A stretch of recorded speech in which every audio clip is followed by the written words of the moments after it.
அப்போ அவங்க எந்த மாதிரி நம்மளோட எதிர்காலத்தையும் கணக்கு பண்ணி நம்ம எந்த இடத்துல இருக்கணுங்கிறது, ஏன்னா நம்ம ஆல்ரெடி இந்தியா கூட்டணியில் இருந்திருக்கோம். அப்போ இந்தியா கூட்டணியிலிருந்து காங்கிரஸ் வந்து பிரிஞ்சு போயாச்சு.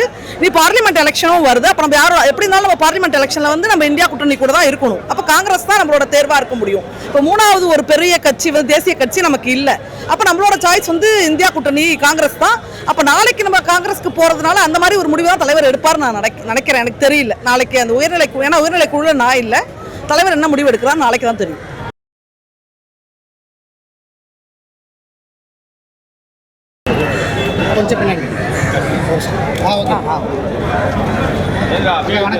வணக்கம். நான் விடுதலை சிறுத்தைகள் கட்சி மாநில கருத்தியல் பரப்பு துணைச் செயலாளர் VR ஜெயந்தி. அப்போ வந்து தமிழக வெற்றி கழகம் வந்து நடந்து முடிந்த தேர்தலில் 108 தொகுதிகள் வரைக்கும் வெற்றி பெற்றிருக்காங்க. ஆனால் அவர்களுக்கு வந்து பதவி ஏற்பு செய்யாமல் ஆளுநர் காலம் தாழ்த்துவதை எப்படி பார்க்குறீங்க? மக்கள் ஜனநாயகம் நம்ம சொல்றதே மக்கள் தான் ஜனநாயகம் சொல்றோம். அந்த மக்கள் வந்து தேர்ந்தெடுத்தவர் தான் விஜய். நமக்கு நம்ம எந்த கட்சியில் முற்போக்கில் 1000 பேசினாலும் மக்களோட உரிமைகளை யாருமே மறுக்க முடியாது. அப்போ அதற்கான வாய்ப்புகள் வந்து நம்ம சட்டமன்றத்தில் தான் ப்ரூவ் பண்ணணும், தவிர ஆளுநர் வந்து அவங்களை வர சொல்லி அவங்கள பதவியாக இருக்க வைக்கணும். அதுக்கப்புறம் சட்டமன்றத்தில் ப்ரூவ் பண்ணலன்னா அதுக்கு நெக்ஸ்ட் ஸ்டெப் இருக்குது. அதுக்கு முன்னாடியே அதை தவிர்க்கிறது வந்து பிஜேபியோட சூழ்ச்சின்னு தான் சொல்ல முடியும். அதை எப்படி பார்க்குறீங்க? முன்னாள் முதல்வர் அவர் மு க ஸ்டாலின் அவர்கள் வந்து அதை பதிவு பண்ணுறாரு. ஆளுநர் வந்து பதவியேற்பு பண்ணணும் அப்படின்னு சொல்கிறாங்க. காங்கிரஸில் இருக்கவங்க சொல்கிறாங்க, இப்போ எழுச்சி தமிழர் சொல்கிறாங்க, எல்லாருமே அந்த விஷயத்தை பதிவு பண்ணுறாங்க.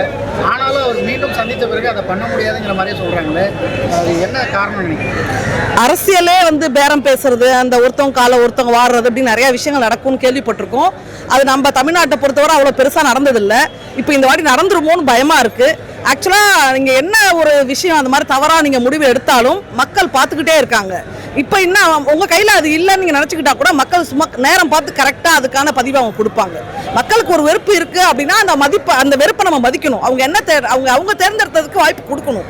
அது வந்து ஜனநாயகப்படி நடக்கணும்னு நான் நினைக்கிறேன். 90 காலகட்டத்திலேருந்தே விசிகாவுடைய முதன்மையான முழக்கமே வந்து ஆட்சியிலும் பங்கு அதிகாரத்திலும் பங்கு. அது காலம் கணிந்து வந்திருக்கு அப்படின்னு சொல்லி தலைவரே சொல்லியிருக்காரு. அதுதான் மாற்றம் வர வாய்ப்பு இருக்கு. அது தலைவர் என்ன மாதிரி நாளைக்கு உயர்நிலை குழு கூட்டுறாங்க. அப்போ அவங்க எந்த மாதிரி நம்மளோட எதிர்காலத்தையும் கணக்கு பண்ணி நம்ம எந்த இடத்துல இருக்கணுங்கிறது, ஏன்னா நம்ம ஆல்ரெடி இந்தியா கூட்டணியில் இருந்திருக்கோம். அப்போ இந்தியா கூட்டணியிலிருந்து காங்கிரஸ் வந்து பிரிஞ்சு போயாச்சு. நீ பார்லிமெண்ட் எலெக்ஷனும் வருது. அப்போ நம்ம யாரும் எப்படி இருந்தாலும் நம்ம பார்லிமெண்ட் எலெக்ஷனில் வந்து நம்ம இந்தியா கூட்டணி கூட தான் இருக்கணும். அப்போ காங்கிரஸ் தான் நம்மளோட தேர்வாக இருக்க முடியும். இப்போ மூணாவது ஒரு பெரிய கட்சி வந்து தேசிய கட்சி நமக்கு இல்லை. அப்போ நம்மளோட சாய்ஸ் வந்து இந்தியா கூட்டணி காங்கிரஸ் தான். அப்போ நாளைக்கு நம்ம காங்கிரஸ்க்கு போகிறதுனால அந்த மாதிரி ஒரு முடிவு தான் தலைவர் எடுப்பார் நான் நினைக்கிறேன். எனக்கு தெரியல நாளைக்கு அந்த உயர்நிலை, ஏன்னா உயர்நிலை குழுல நான் இல்லை. தலைவர் என்ன முடிவு எடுக்கிறார் நாளைக்கு தான் தெரியும். அந்த முடிவை ஏற்றுக்க தயாராக இருக்கு. தலைவர் என்ன முடிவு எடுத்தாலும் அதை ஏற்றுக்க தயாராக இருக்கு. அது நாளைக்கு நான் சொல்கிறேன். எனக்கு இப்போ தெரியல. என்ன பொறுத்தவரை நான் ஜனநாயகம் எப்படி நடக்கணும்னு நினைக்கிற ஆளு. நான் மக்கள் தான் எனக்கு ஜனநாயகம். அது யார் தப்பு செஞ்சாலும் நான் அதை ஏற்றுக்க மாட்டேன். கடைசியாக ஒன்று, விஜய் அவர்கள் வந்து ஆட்சி புரிவதில் தொடர்ச்சியாக இதுக்கு முன்னாடி வந்து பாஜகவுடைய கைக்குழந்தை அப்படிங்கிற மாதிரிலாம் எழுச்சி தமிழர் பேசியிருந்தாரு. இப்போ பேசும்போது வந்து பார்த்தீங்கன்னா பாஜக உள்ளே வராத அளவுக்கு தமிழ்நாட்டில் வாய்ப்பு கொடுத்துருக்காங்க அப்படின்ற மாதிரி சொல்கிறாரு. இது முரணான ஒரு பேச்சா தோணுது அப்படின்னு. சில சமயம் வந்து அந்த சூழ்நிலையில் அவருக்கு சந்தேகம் இருந்திருக்கலாம்.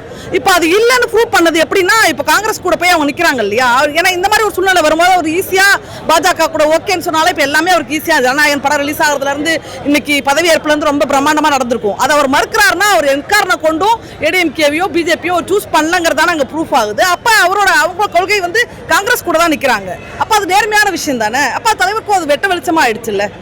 நன்றி.